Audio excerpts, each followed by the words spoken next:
Monsieur Boucher. Oui, Madame la Présidente, mes chers collègues.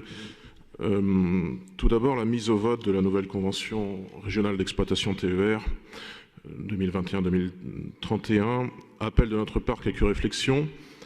Et même si naturellement nous ne soutiendrons pas par notre vote cette convention, en tant qu'opposition constructive, nous saluons ce qui doit l'être en termes d'avancée. En particulier, nous notons et nous nous satisfaisons naturellement d'un certain nombre de choses. L'élargissement des conditions d'indemnisation des titres de transport qui a été soulevé il y a quelques minutes à tous les usagers dès l'été prochain, de même que la mise en place, par exemple, de nouveaux abris vélos et l'extension du service accès TER. Nous aimerions croire, bien sûr, le fait que cette convention s'appuie, je cite, sur le développement d'offres de transport de 6,5% entre 2022 et 2024 dans les Pays de la Loire. Mais il nous semble toutefois que cet effort prospectif est un petit peu optimiste, tant le contexte ne se prête pas avec tant de certitude à une telle évolution de notre offre ferroviaire régionale.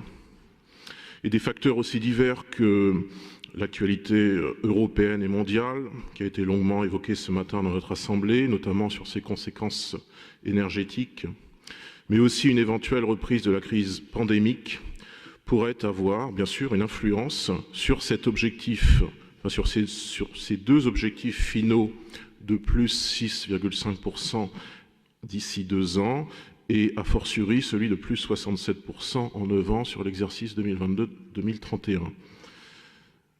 Concernant la progressive ouverture à la concurrence, naturellement notre analyse diverge de la pleine adhésion à cette ouverture et plus précisément la volonté que cette ouverture se fasse rapidement.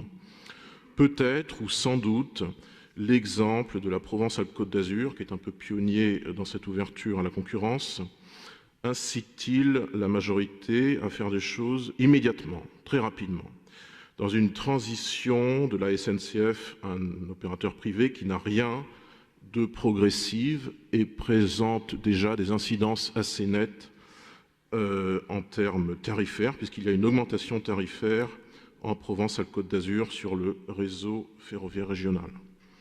C'est cette perspective et celle plus largement, bien sûr, d'un moindre contrôle de la qualité de service qui détourne notre groupe de l'ouverture à la concurrence. Concernant les autres rapports, précisons notamment sur le 106, modernisation du parc de matériel roulant régional, que nous nous interrogeons sur le coût et le bien fondé de certaines modifications d'aménagement, les nouvelles tablettes, le nouveau pelliculage Aléop sur les wagons. Certainement du détail, mais du détail qui tout de même coûte aux contribuables. Enfin, nous nous exprimerons brièvement sur l'amendement relatif à la gratuité des TER pour tous les réfugiés avant le vote. Et naturellement, pour notre groupe, cet amendement n'a pas de légitimité car sa demande est excessive et échappe au sens des réalités. Ce qui est proposé aujourd'hui par la SNCF depuis la fin février aux réfugiés ukrainiens fuyant une guerre et une invasion n'a pas vocation, selon nous, à être généralisé à toutes les populations, à toutes les situations. Et cependant, notre opposition à cet amendement ne se fait pas pour ou que pour des raisons techniques et réglementaires, comme a pu être avancé par la majorité régionale.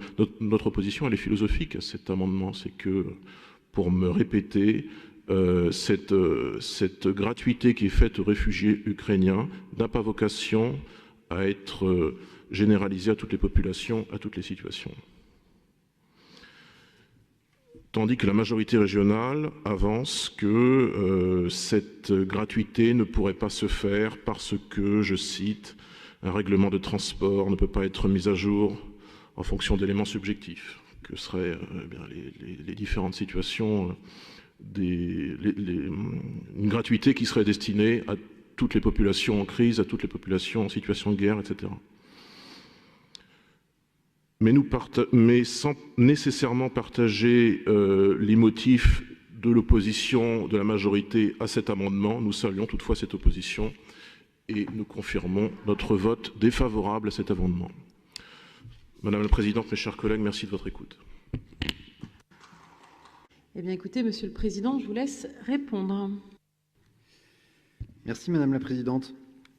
Alors, plusieurs éléments de réponse aux différentes interventions et interpellations qui ont été faites et qui viendront compléter ce qu'a répondu ou apporté comme éclairage Julien Bainvel.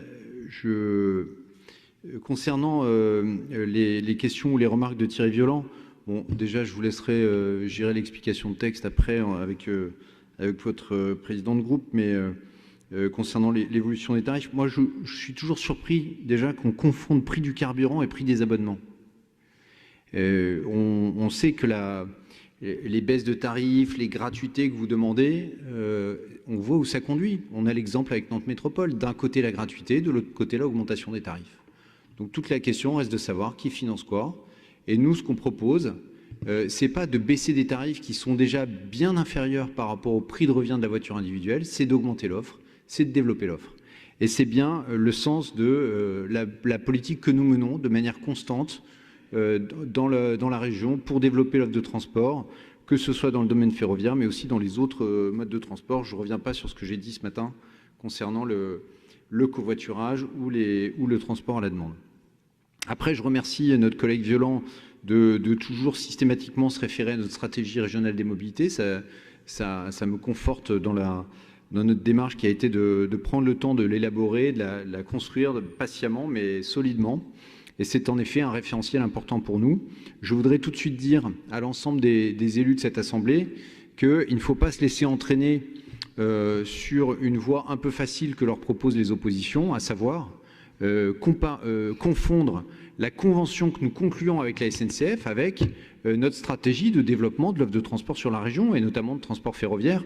C'est bien parce que nous ne voulons pas être prisonniers de la SNCF pour réussir et pour mener à bien notre politique très ambitieuse, comme ça a été souligné aussi par Thierry Violand, de développement de l'offre ferroviaire. Nous ne voulons pas être prisonniers de la SNCF pour mener cette politique, que nous ouvrons notre réseau à la concurrence. Quelques réponses sur les points qui ont été soulevés, notamment la question des guichets. Eh bien, je pense que Thierry Violand a mal lu la Convention, puisque justement dans cette Convention figure un nouvel article qui proscrit totalement, ce qui n'était pas le cas dans la précédente, et oui, on a encore des points à améliorer, mais on y parvient, qui proscrit totalement, de la part de la SNCF, toute possibilité de diminuer, réduire ou fermer des guichets sans avoir l'accord formel préalable de la région. Ça n'était pas le cas auparavant, ça l'est désormais. Et c'est une bonne nouvelle pour les usagers de ce réseau de transport. Plus globalement, sur la question des guichets, il est vrai qu'il y a un certain nombre de haltes sur notre réseau régional qui sont dépourvus de guichets, mais parfois aussi de distributeurs de billets régionaux. Et j'en profite pour répondre à notre collègue M. Fillier que dans ces cas-là, plusieurs possibilités s'offrent aux usagers. D'abord, il faut savoir qu'on peut passer un coup de fil sur le standard téléphonique dédié aux usagers de SNCF dans la région des TER et acheter un billet en ligne qu'on peut réceptionner par SMS sur son téléphone. Ça, c'est la première chose. Et la deuxième chose, quand vous montez à bord d'un train dans une gare ou une halte qui n'a ni guichet ni distributeur de billets, eh bien, vous pouvez vous présenter au contrôleur et acheter votre billet à bord. Enfin, d'autres points qui ont été soulevés par notre collègue Violand sur la question de la tarification solidaire. Effectivement, nous avons prévu de proposer à cette Assemblée une évolution de notre tarification qui inclut une tarification solidaire basée sur le quotient familial et non pas sur le statut des usagers. Et cette tarification, elle prend en effet un certain temps à être mise en œuvre puisqu'elle a vocation à se décliner sur l'ensemble de nos systèmes de transport et notamment sur les milliers d'autocars qui sont opérés par les transporteurs avec lesquels la région a des délégations de services publics ou des marchés. Et cette complexité matérielle, technique de mise en œuvre d'une nouvelle tarification prend du temps, mais néanmoins, elle verra le jour et nous nous y préparons, ce qui ne nous empêche pas d'ores et déjà aujourd'hui d'avoir des tarifications solidaires adaptées à un certain nombre de publics. C'est notamment le cas des réfugiés qui peuvent bénéficier d'une réduction de tarifs de 75% sur nos réseaux. Et je suis surpris là aussi que par amendement, vous souhaitiez intégrer cette notion dans dans notre tarification exceptionnelle qui est proposée pour les personnes qui ont dû fuir les combats en Ukraine. Mais je crois que c'est aussi le fruit d'une démarche un peu idéologique de votre part. Rien d'autre que cela, puisqu'en réalité, ce que vous proposez est totalement incontrôlable, inapplicable. Et c'est la raison d'ailleurs pour laquelle nous rejetterons cet amendement. Je passe aux questions qui ont été posées aux remarques qui ont été faites par Lucie Etonneau. Bon, alors, c'est vrai que c'est un petit peu désespérant parce que parfois on se demande si ça sert à quelque chose d'apporter des éclaircissements, de répondre aux questions en commission, puisque finalement ce que j'ai compris c'est que on ne fait rien, il n'y a pas de plan d'investissement ferroviaire, on est totalement à l'arrêt dans la région en matière d'infrastructure. Alors elle a listé toutes les lignes sur lesquelles il y a des choses à faire à l'avenir, mais en oubliant de lister toutes les lignes sur lesquelles nous avons fait des choses dans le passé et nous continuons de faire des choses, laissant entendre que puisque nous n'avons pas encore fait des choses sur ce qu'il reste à faire à l'avenir, eh bien ça voudrait dire que nous ne ferons rien à l'avenir. Tout ceci est bien sûr totalement absurde. Je rappelle tout simplement à tout le monde que le transport ferroviaire, c'est 40% du budget de fonctionnement de la région et c'est 15% du budget d'investissement de la région. Je pense que ça parle tout seul. J'ai déjà répondu ce matin aux questions sur le bouclier social, bouclier énergétique. La meilleure réponse, la meilleure alternative au coût du carburant et de la voiture individuelle, c'est le transport en commun, c'est le transport à la demande, c'est le covoiturage. C'est des coûts sans commune mesure pour l'usager, c'est déjà le cas. Donc l'enjeu, ça n'est pas la tarification, l'enjeu c'est l'offre et c'est ce que nous faisons. Nous développons systématiquement l'offre, les infrastructures, que ce soit dans le domaine des infrastructures cyclables, dans le domaine des infrastructures ferroviaires, dans le domaine des nouveaux services pour le transport à la demande. Je vais tout simplement vous citer quelques chiffres. Depuis 2019, on aura investi 2 450 000 € pour subventionner des infrastructures cyclables sécurisées. Nous aurons investi près d'1 million d'euros pour installer des abris vélos sécurisés dans plus de 50 gares de la région et encore 20 sont à venir. Donc je crois que dire que c'est une cession pour rien, c'est un plan inexistant ou une page blanche, j'ai entendu ça aussi, je trouve que c'est totalement excessif et hors de propos. Alors ensuite, je vais répondre aux remarques de François de Rugy, qui a parlé de la relation entre la SNCF et la région, et notamment des difficultés que peuvent rencontrer les régions aujourd'hui de la part de la SNCF à obtenir certaines informations. Alors, j'ai noté que notre collègue François de Rugy versait là carrément dans le SNCF bashing, caricaturant les choses. Bon, je vois bien la tentative un petit peu de se droitiser dans cette affaire. Après tout, je voudrais quand même lui rappeler que il a quand même été en charge de ces questions-là au plus haut niveau pendant plusieurs années et que si c'était du b.a.-ba et que c'était aussi simple que ça, ben, on aurait pu attendre de sa part qu'il règle le problème d'un coup de baguette magique comme il semble le laisser entendre. Je crois que c'est un peu plus compliqué. Il y a des évolutions qui prennent du temps, qui sont nécessaires, qui sont absolument nécessaires, mais laisser planer le doute sur notre intention réelle ou notre capacité à faire évoluer les choses, ça me paraît excessif, ou en tout cas ça me paraît se retourner contre lui dans ce cas-là. Ceci dit, on n'a pas attendu ses conseils pour avancer sur le sujet et je crois qu'on a à mon tour de défendre un peu la SNCF et de dire que je pense que c'est une entreprise qui est en train de se région et d'une manière plutôt satisfaisante. Il y a encore du travail, c'est très certain. Il y a encore des choses qui restent inacceptables, mais on ne s'en contente pas et on avance. Ensuite, j'ai quand même une question qui me taraude. Chaque fois qu'on semble douter de la pertinence des augmentations d'offres sur nos réseaux de transport, en laissant entendre que la fréquentation pourrait remettre en question la pertinence de ces augmentations d'offres, je pense que c'est vraiment une politique malthusienne que de se tourner vers ça. On a au contraire intérêt, je crois, à tout mettre en œuvre pour que la fréquentation augmente, et le principal levier d'augmentation des fréquentations, eh bien, c'est l'augmentation de l'offre. C'est un principe de base de l'économie des transports et on s'y attache.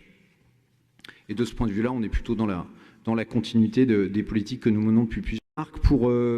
Alors là, pour le coup, je pense que du côté du Rassemblement national, on cherche plutôt à se gauchiser sur l'affaire de l'ouverture à la concurrence, avec finalement, ça deviendrait problématique d'ouvrir à la concurrence, c'est-à-dire de vouloir maîtriser ce qu'on fait des deniers publics. Effectivement, c'est notre ambition avec l'ouverture à la concurrence. On veut pouvoir choisir les opérateurs qui vont faire fonctionner les trains sur notre réseau régional et que nous payons avec l'argent des contribuables ligériens. Oui, c'est véritablement notre intention. Et on ne se précipite pas, c'est faux de le dire. Vous laissez entendre que, sous prétexte que la région Sud aurait ouvert une ligne à la concurrence, eh bien, nous serions dans la précipitation. On n'est pas dans la précipitation. C'est exactement le même calendrier que celui qui a été voté sous la présidence de Bruno Retailleau dans cet hémicycle, qui a été confirmé et détaillé sous la présidence de Christelle Morancé dans le mandat précédent et que nous poursuivons. Donc il n'y a aucune précipitation. Nous déroulons notre programme. Nous le faisons prudemment, progressivement et avec le souci que ça soit bien fait parce que le seul intérêt qui compte pour nous, c'est celui des usagers ligériens et des contribuables ligériens. Ensuite, je ne peux pas laisser dire ce que vous dites sur le fait que nous diminuerions les contrôles de la qualité de service. Ça n'est pas le cas, ça ne repose sur rien, c'est totalement gratuit comme affirmation. Donc je ne pense pas qu'on puisse laisser passer ce genre d'affirmation. Enfin, malheureusement, je dois rappeler à notre collègue Mathias Tavel que affirmer de manière répétée une contre-vérité n'en fait pas une vérité. Et non, l'ouverture à la concurrence n'est pas une privatisation. Non, ça n'est pas une disparition ou une vente à la découpe, pour reprendre son expression, du service public. Bien au contraire. C'est au contraire une modernisation du service public, un souci de faire que ce service au public ne soit pas finalement prisonnier entre les mains d'un monopole, entre les mains de la CGT cheminot. C'est vraiment notre ambition. Nous voulons retrouver notre liberté et offrir à nos usagers un véritable service. C'est la seule et l'unique ambition que nous avons à travers cette politique d'ouverture à la concurrence. Mais chaque fois que vous affirmerez faussement qu'il s'agit d'une privatisation, eh bien, je serai là, vous pourrez me trouver sur votre chemin pour vous rappeler à vous et aux autres que ça n'est pas une privatisation. Au contraire, c'est un renforcement du service public. Voilà, mes chers collègues, ce que je voulais vous dire et je vous remercie de votre attention à tous.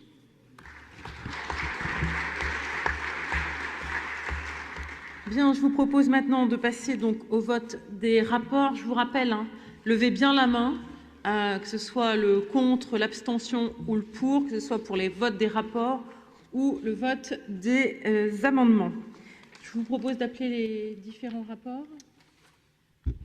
Absolument, Madame la Présidente. Et donc le rapport 104 sur le fonctionnement du réseau de transport régional. Qui est contre? Qui s'abstient? Qui est pour? Le rapport est adopté. Le 106 sur la modernisation du parc de matériel roulant régional. Qui est contre? Qui s'abstient? Qui est pour? Le rapport est adopté. Le 221 sur les points d'arrêt, la mobilité active et l'intermodalité. Alors, Nathalie Gosselin, Didier Revaux, Isabelle Leroy, Armelle Pécheul, François Blanchet, Claire Hugues ne prennent pas part au vote. Qui est contre? Qui s'abstient? Qui est pour? Le rapport est adopté. Le 533. Qui est contre? Sur les transports scolaires. Qui est contre? Qui s'abstient? Qui est pour? Le rapport est adopté. Le 534 sur les transports interurbains. Qui est contre? Qui s'abstient? Qui est pour? Le rapport est adopté. Je crois qu'on avait un amendement, Madame la Présidente, sur le rapport 530. Porté par le groupe Écologie Ensemble relatif à l'accès inconditionnel des personnes réfugiées au réseau TER. Vous avez proposé un rejet. Qui est contre? Pardon. Alors, pardon. Qui est contre?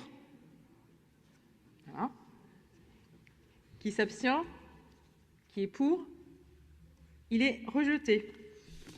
Voilà, nous avons terminé. Merci, Monsieur le Président de Commission. Et je vous propose maintenant de passer à la Commission 2.